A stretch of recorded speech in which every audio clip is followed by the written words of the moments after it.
అందరికీ హాయ్ అండి. ఈరోజు మనము ధ్యానం ఎలా చేయాలి అనేది నేర్చుకుందాము. ఇది నాకు చాలా ఇష్టమైన ప్రశాంతమైన ప్లేస్ అండి.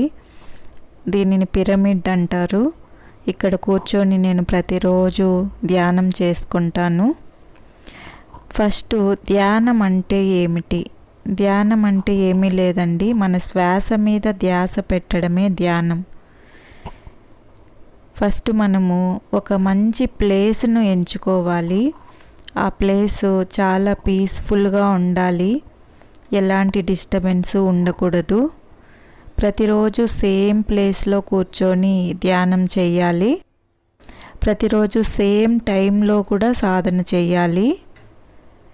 ప్రశాంతంగా హాయిగా కూర్చొని కళ్ళు మూసుకొని చేతులు కూర్చుకొని వెన్నెముకను నిటారుగా ఉంచి మన ఏకాగ్రతను మన కనుబొమ్మల మధ్య ఉన్న ఆజ్ఞాచక్రం పైన లగ్నం చేయాలి.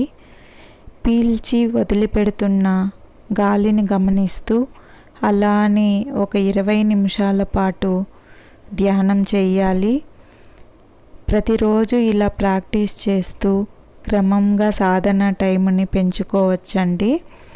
ఈ మెడిటేషన్తో చాలా వరకు జబ్బులను పోగొట్టుకోవచ్చును.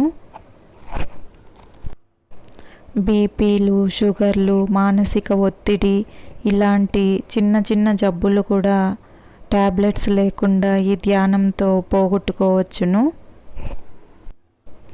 ఈ విధంగా ధ్యానాన్ని క్రమం తప్పకుండా ఒక 40 రోజుల పాటు చేస్తే మనకు ఖచ్చితంగా ఉపయోగం తెలుస్తుంది.